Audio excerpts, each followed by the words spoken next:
You know, when a fan base gets upset, and when a fan base is all frustrated at one thing, but they can't really put their finger on anything, I think the best thing that you can do in these situations is to find at least one piece of common ground.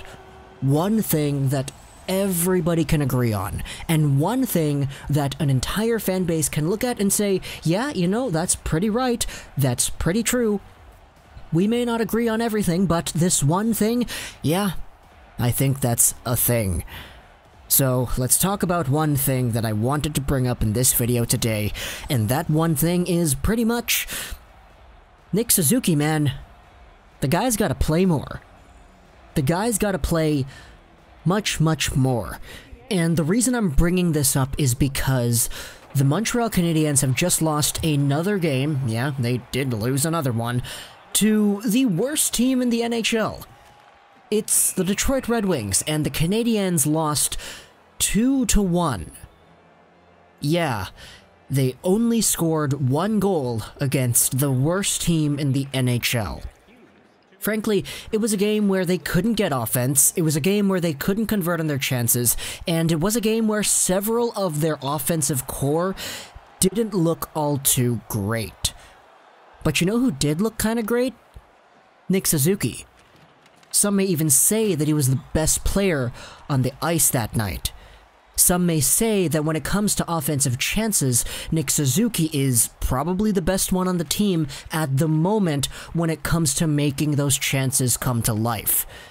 Now, Nick Suzuki didn't get a point in the game 2 days ago, but I will tell you what he did get. He did get quite a bit of ice time centering Cousins and Weal.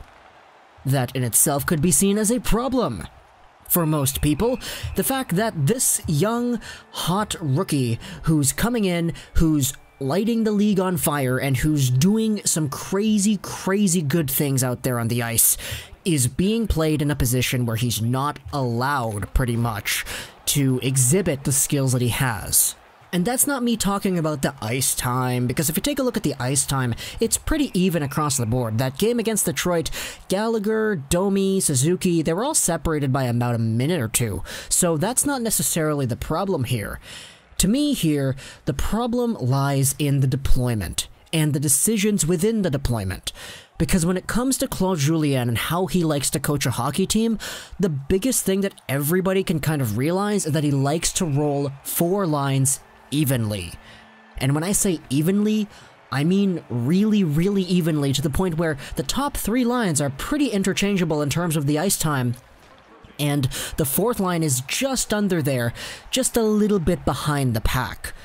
Now obviously I said rolling 4 lines evenly, but like, you know, the 4th line getting played more than 6 or 7 minutes is pretty significant. But Nick Suzuki is a player who is being played the same amount of time as the guys like Domi, etc. are being played, but he's being played with grinding wingers, guys who like to create space on the half wall, guys who like to grind for it, guys who like to forecheck, guys who like to spend the game really just hounding on the offensive pressure on the back end. He's playing with Weal and Cousins at the moment, and in fact, this is one of the problems, in my opinion, that arises when you have a player as talented as Suzuki is. Because Suzuki is probably one of the best passers on the team. He's one of, if not the best offensive catalyst today, and you're putting him in a position where he's trying to create offense with guys who really can't tango with him. Not to disrespect Cousins or Weal, but their offensive IQ is not at the same level as a Nick Suzuki. And as a result, Suzuki is out there getting these chances, creating these plays, doing these positive things on the ice with nothing to show for it. Sure, watching him make these crazy cool passes and plays is nice, but when the team is not scoring any goals, it doesn't feel good. And in fact, it itches at you. It itches and it pains away inside of you, because you know that if Suzuki was playing with Tatar, for example, these pucks would be in the net.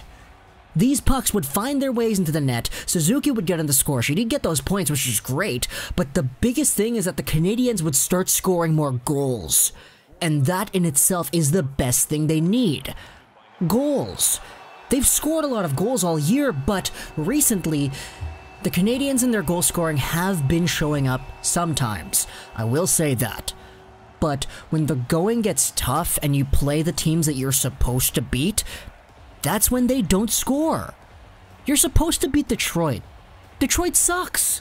And I'm a Detroit fan too, but I can't sugarcoat the fact that the Red Wings are not the team that you're supposed to be losing to. Nor are the Boston Bruins. And it gets really embarrassing when you're out there, you get 8 goals scored against you, and you only score 1 in return. You only score 1 in return when the Bruins score 3 on you. It's these games that the Canadiens need to find offense, and these games where the Drouin-less Montreal Canadiens need to start scoring more goals. And Nick Suzuki, to me, is the best one to help you out in doing that. Domi hasn't necessarily looked the same as before. Kotkaniemi, he's out. Not even talking about that guy. Cousins and Weal, yeah, you're not going to find offense with them. To me, the problem arises directly from the deployment and the philosophy of the deployment of the lines. Sure, spreading things out and having 3 equally rolled out lines seems great. But when you have the possibility to have a combination where you get more offense from one line and more defense from another line, I think you need to explore that option too. Have a line with Domi and Suzuki. Maybe break up that first line. Maybe find a way to put Tatar with Suzuki. And then your third line, it's got Cousins, it's got Weal. Put somebody else who's defensively oriented and or defensively capable and or not necessarily an offensive guy to play with them. If you spread things out and you play the players to their strengths, you don't need to find a way to mix and balance and match out your 3 lines. Because in some games where the going gets tough, it doesn't work out that way. The Canadiens have been finding ways to win games because their scoring, in general, is fairly good. But I think that could be better if Suzuki was playing more minutes. I think that would be better if Suzuki was playing in the top 6. I think that would be better if Suzuki wasn't playing with Weal and Cousins. I think that would be better if Suzuki was playing with players whose offensive IQ matches Suzuki's. And Claude Julien can come out here, say things like, oh, he's got a lot to learn and all that stuff. But like, really, you are going to limit this guy's potential if you don't play him with the best intentions of having him succeed. Sure, he could learn the defensive side of things, but I'll ask you this, would you rather have a Suzuki whose defensive rating is a 90 out of 100, but whose offensive rating suffers as a result, only maxes out as a 90? Or would you rather have a Nick Suzuki who's at a 99 offensive rating and who's at an 80% defensive rating? Because when you have players like this, you're gonna have to focus on their strengths. Not everybody can be a two-way beast. Not everybody can be a PK specialist. And Nick Suzuki certainly isn't that guy to be developed in that role, in my opinion. Play this guy in the first power play. Play this guy in the top 6. Play this guy with your highly offensive IQ wingers and see what happens. Because Nick Suzuki has been a ball of lightning out there. But he's limited so far in what he's been able to do because his line mates are Weal and Cousins, because the deployment is that equal of the first 2 lines, because he's been playing as if he was a third-line shutdown center, which he is not. He could be, if you develop him that way, but he has the potential to be so much more than that. This is a player who was crazy good in the OHL because his offensive IQ, his skills, they were off the charts. And he's translating that into the NHL, but he doesn't have the opportunity to prove that it's all there. So, yeah, Nick Suzuki, play the guy more. The Canadiens, they're winning games, they're losing some bad games, but overall they're still in a playoff hunt. A lot of people would be frustrated about the overall direction of the team going forward, but I think we can all agree that Nick Suzuki probably deserves a little bit more ice time and a little bit of a better selection of line mates. Right? Right. If you disagree, comment down below. But in general, I hope you enjoyed this video. And bye.